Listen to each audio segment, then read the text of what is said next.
Buenas tardes, bienvenidos a una nueva emisión de Noticiero Guatevisión, el último viernes de mayo, viernes 30 de mayo de 2014, y nosotros ya tenemos las noticias y lo más relevante ocurrido a esta hora. Vamos a iniciar con uno de nuestros reportajes especiales donde veremos las complejidades de la administración de un centro de detención que van desde conflictos entre reos por disputas de poder hasta la misma situación al interno de la administración del sistema penitenciario. A esto se le añade el tema de la corrupción que daña todo el sistema. Veamos.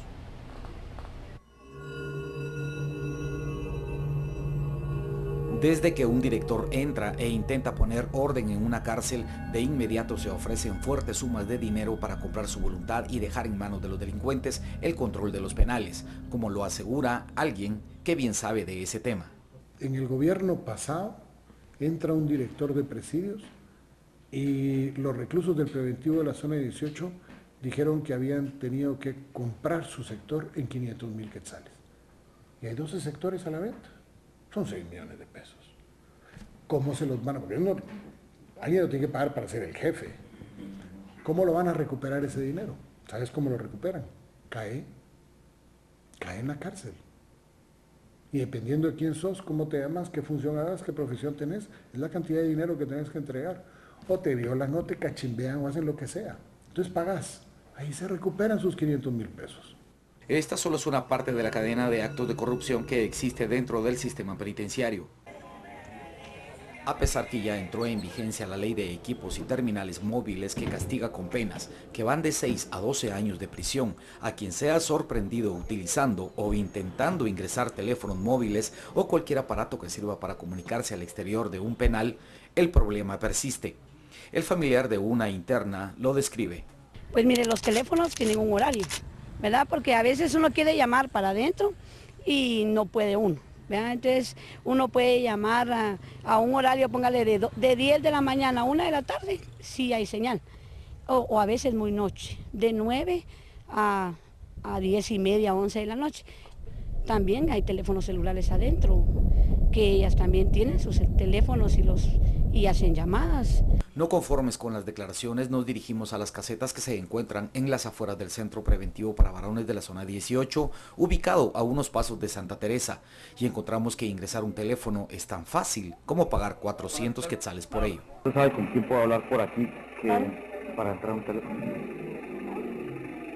Yo no puedo conseguir una persona que se lo es, pero le cobran de 300 a 400 y aparte yo le cobro 5 de WhatsApp. Usted me da el nombre de la persona y número de teléfono y todo malo. ¿Ah, sí? ¿Y en cuánto tiempo lleva? Ay, no le podría decir, caballero, porque como a veces depende de la persona que saca el permiso con el encargado para tenerlo legal, porque bajo de agua no lo pueden tener, se les tiene que sacar un permiso. ¿Y quién autoriza eso? El encargado lo arregla con el director. ¿Y qué garantía tengo yo?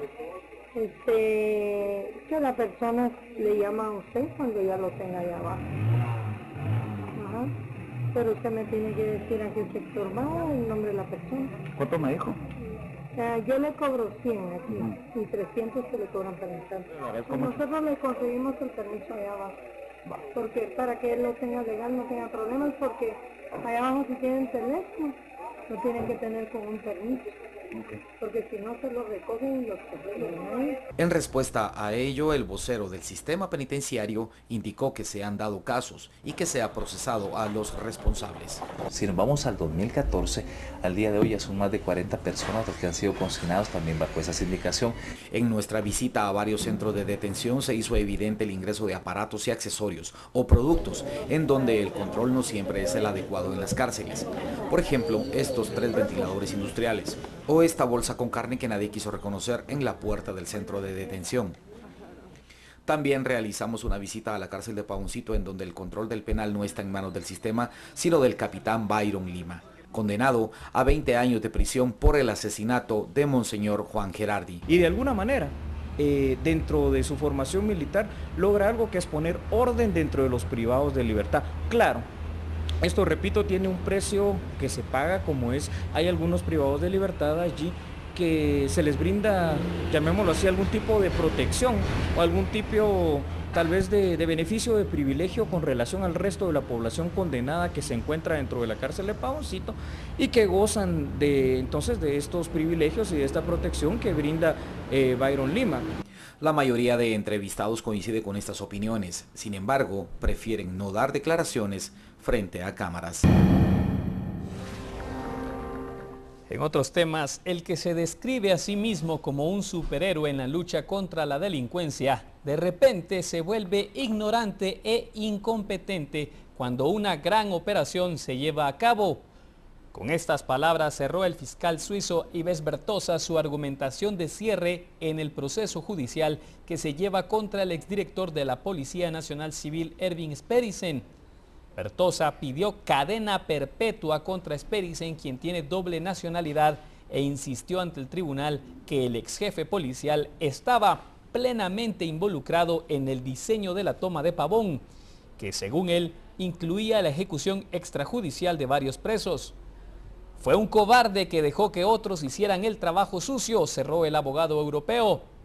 El lunes presentarán sus argumentos los querellantes de este proceso judicial y para el martes será la defensa de Sperrisen la que presente sus conclusiones. A partir de allí dependerá de que la jueza, y que haya escuchado todo el proceso penal, defina si hay condena o libertad para el exdirector de la Policía Nacional Civil, Erwin Sperrisen.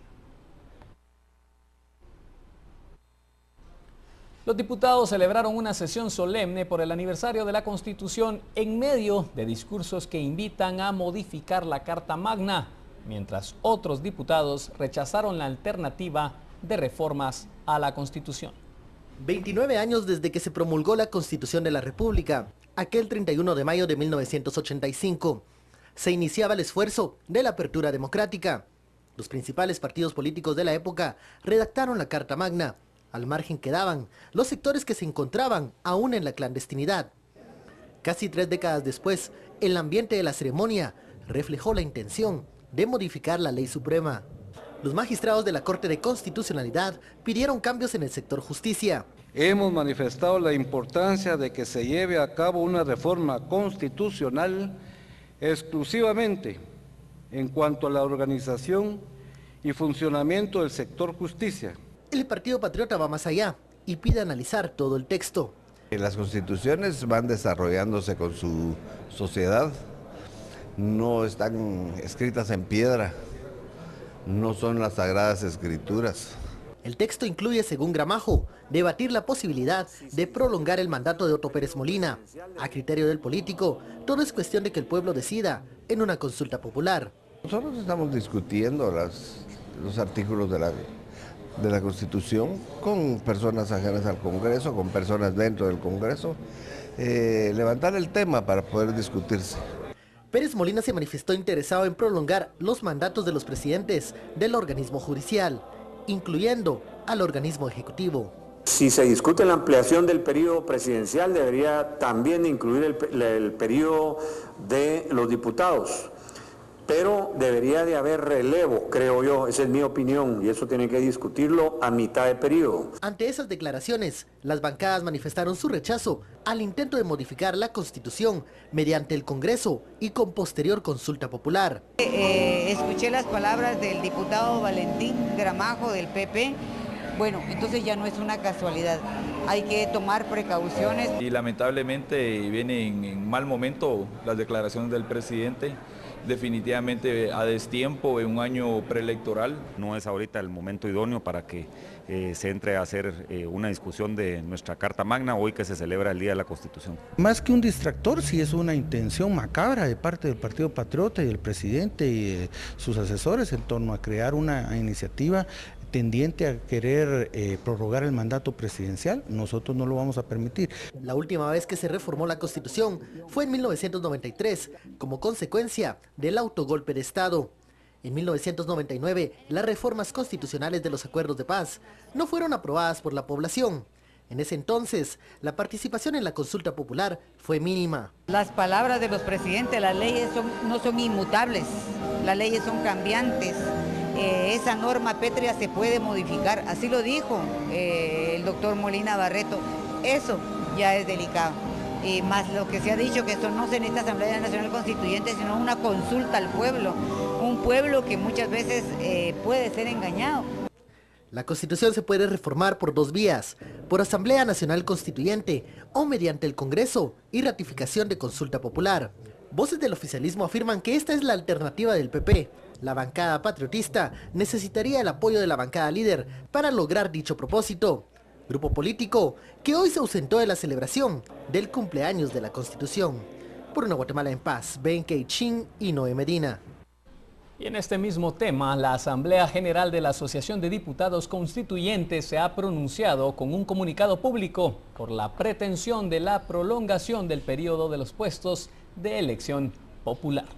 La postura de los exconstituyentes surge por declaraciones del presidente del Congreso de la República, Arístides Crespo, y del presidente Otto Pérez, quienes ven positivo las reformas constitucionales para ampliar el periodo presidencial. El comunicado está titulado así: ante la gravísima amenaza de violación a nuestra Constitución por los presidentes de los organismos ejecutivos y legislativos, quienes pretenden la prolongación del actual periodo de todos los puestos de elección popular, manifiestan que los presidentes incurrirían en la violación al espíritu constitucional y establecen que la prolongación de los mandatos y la reelección son vedados absolutamente y no se pueden reformar los artículos 140, 141, 165, inciso G, y los artículos 186 y 187, ni se pueden variar o modificar su contenido. Quien intente variar lo establecido en la Constitución pueden ser sancionados con prisión de 3 a 10 años, recuerdan.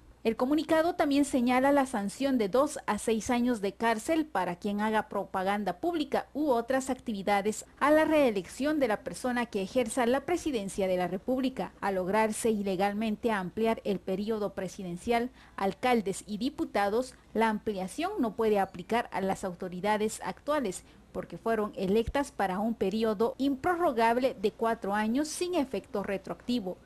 Exigen a las autoridades de justicia y electorales pronunciarse para evitar un golpe de Estado y realizar acciones inmediatas contra los que han hecho público esta iniciativa.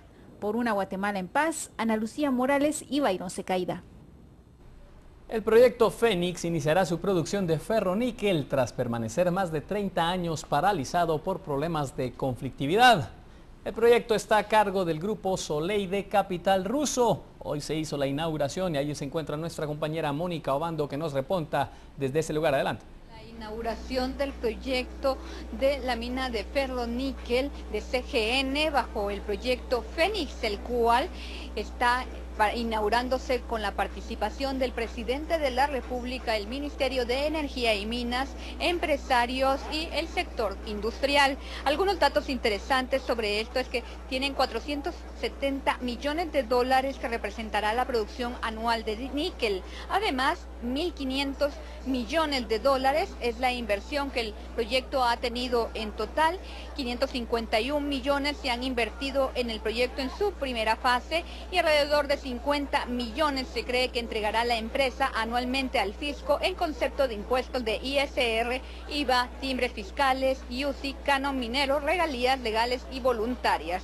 Unas 25.000 toneladas de níquel será la producción anual en el país y se espera se genere alrededor de 1.500 empleos directos y unos 4.000 oportunidades de empleo indirectos que surgen de la operación de Fénix. Guatemala se tiene considerado como uno de los 10 países más ricos del mundo en yacimientos de níquel. Por una Guatemala en paz, Mónica Obando y Jorge Hernández.